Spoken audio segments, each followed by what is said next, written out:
everyone!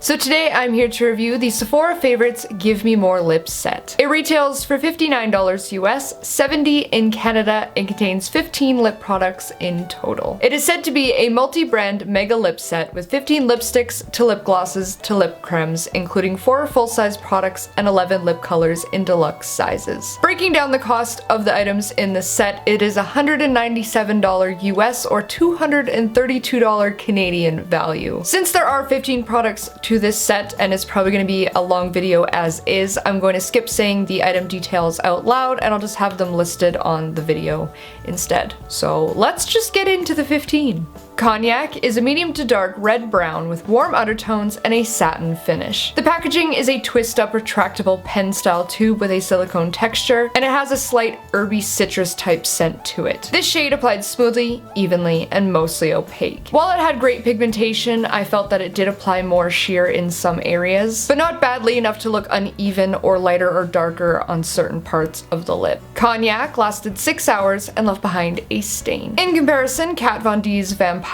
was darker, warmer, and more red, and MAC's Antique Velvet was darker, more brown, and muted. Berry Blast is a medium fuchsia pink with cool undertones and a creamy finish. The packaging is a deluxe size lip gloss tube and it has a velvet doe foot applicator. The product itself has a subtle minty scent that feels cooling and plumping on the lips like Buxom lip glosses tend to. This shade applied semi-opaque, had a tacky texture, and lightly settled into the fine lines of my lips due to the creamier consistency. Berry Blast wore well for 3.5 hours before fading. Sophia is a light to medium pink mauve with warm undertones and a fine shimmer. Once again, this lip gloss had a velvet doe foot applicator and a subtle minty scent that felt cooling and plumping on the lips. This shade applied sheer, tacky, and had a light, creamy consistency that settled into the fine lines. The fact that the product settled also caused the shimmer to be less noticeable. Sophia lasted 3 hours before fading. Risque is a medium to dark vivid tomato red with warm undertones and a matte finish. The packaging is a lip gloss style tube with a wedged shape velvet applicator. The product itself had no detectable scent or taste. This shade applied smoothly, evenly, and had rich, opaque pigmentation. It started off with a creamy consistency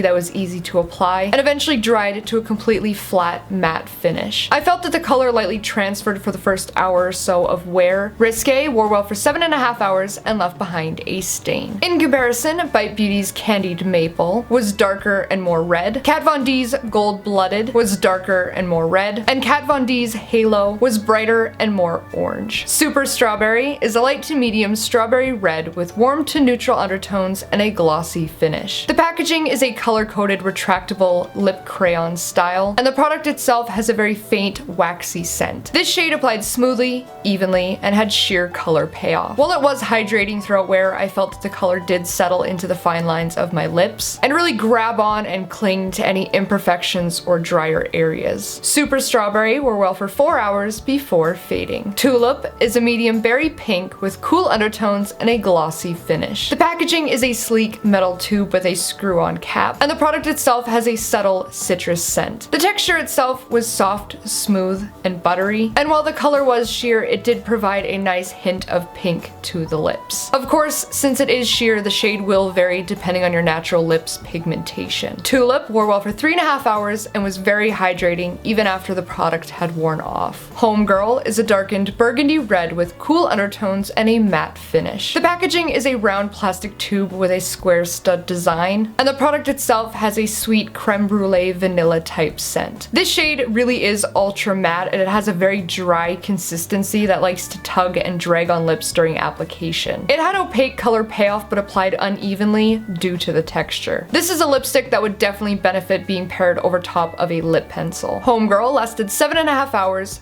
felt very drying, and left behind a stain. In comparison, Kat Von D's Exorcism was cooler, more plum, and muted. MAC's Dark Side was brighter. Marc Jacobs Blow was brighter, warmer, and more red. And the Sephora collection Blackberry Sorbet was lighter, warmer, and muted. Framboise Etoile is a medium to dark berry red with cool undertones and a glossy finish. The packaging is a chrome lip gloss style tube with a pointed velvet applicator. The product itself has no detectable scent or taste. This shade applied smoothly, mostly even, and sheer. While it did leave a nice hint of color to the lips, I found that it did look ever so slightly darker around the edges. It also had a thin gloss consistency that was never sticky or tacky. It was very comfortable to wear. Framboise Etoile lasted 3.5 hours before fading. Milky Way is a medium muted brown beige with warm undertones and a satin finish. The packaging is a square plastic tube with no noticeable scent or taste. This shade applied smoothly, mostly even, and semi-opaque. I found that my natural lip pigmentation did show through in some areas due to the thinner consistency of the lipstick. Milky Way wore well for 4 hours before fading. In comparison, MAC's Kinda Sexy was more pink, MAC's Velvet Teddy was darker and more pink, and the Too Faced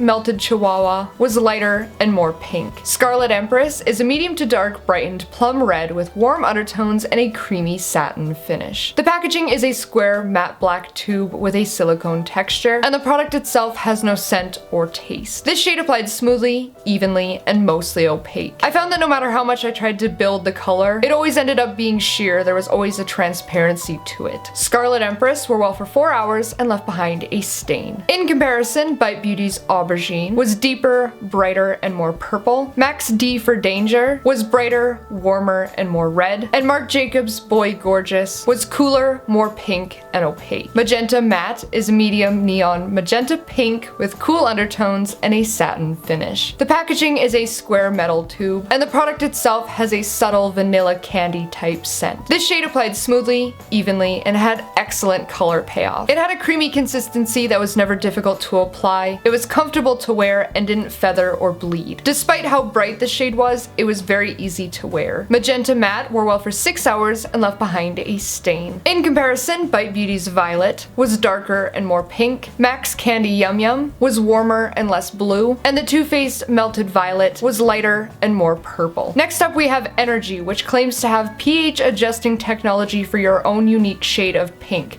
meaning that it will look different on everybody. The packaging is a lip gloss style tube with a flexible, flat velvet applicator, and the product itself has a sweet vanilla scent. The consistency was thin, smooth, and never felt sticky or tacky on the lips. It almost felt like a lip oil. And pretty much because it looks different on everybody, it's a really hard product to review. Energy lasted 2.5 hours before fading. Melted Peony is a light to medium natural pink with warm undertones and a cream finish. The packaging is a simple color-coded tube with a screw-on cap, and it features an angled velvet applicator. This shade applied smoothly, evenly, and fully opaque. It had rich color payoff that didn't bleed or feather throughout wear, and it was extremely comfortable from the time you put it on till the time it wore off. Melted Peony lasted 5.5 hours before fading. In comparison, MAC's Pink Plaid was lighter and cooler. Streak is a light to medium coral pink with warm undertones and a luminous finish. The packaging is a round gunmetal colored lipstick tube, and there was no noticeable scent or taste. This shade applied smoothly, evenly, and mostly opaque. It had nice pigmentation with a slight transparency. I also found that the color liked to grab onto any drier areas and settle into lip lines, but it never caused the product to look uneven on the lips. Streak lasted 4.5 hours before fading. In comparison, Bite Beauty's Rosewood was darker, cooler, and more plum, and the Sephora collection Pink Soufflé was darker, cooler, and more pink. Le Rouge is a medium to dark brightened cherry red with warm undertones and a glossy finish. The packaging is a square plastic gold metallic tube, and the product itself has a fruity melon type scent. This shade applied smoothly, mostly even, but it was very nicely pigmented. Although my natural lip pigmentation did show through in some areas, I didn't experience any feathering or bleeding with this shade. The color also glided on incredibly easily without tugging or dragging. This was probably the easiest lipstick I've ever applied. Le Rouge wore well for 5 hours and left behind a stain. In comparison, Kat Von D's Gold Blooded was more orange, and Kat Von D's Underage Red was cooler and matte. So overall, while the color selection did seem to focus on mainly reds and pinks, the set featured a lot of popular lip products from mid-range to high-end brands. Not to mention what an exceptional value this set actually is. To sum it up, although most of the products are deluxe sized, you're basically getting to try 15 lip products for the price of 2 or 3 full-sized products. So whether you're planning to gift this set or try some products out for yourself, it's definitely worth checking out if you can still find it. It is easily the best Gimme More Lips set that's been released throughout the years. So be sure to let me know in the comments below if you've already picked this set up, if you're planning on gifting it, or just in general if you've tried any of the individual items featured. As always, don't forget to check out my blog for more details, photos, and swatches, as well as like, comment, and subscribe to show your support. If you'd like to give me a follow, I will have all of my social media listed here, as well as down in the description. As I always say, I hope you found this long review video helpful, and I hope that you're having a fantastic day, and thank you so much for watching.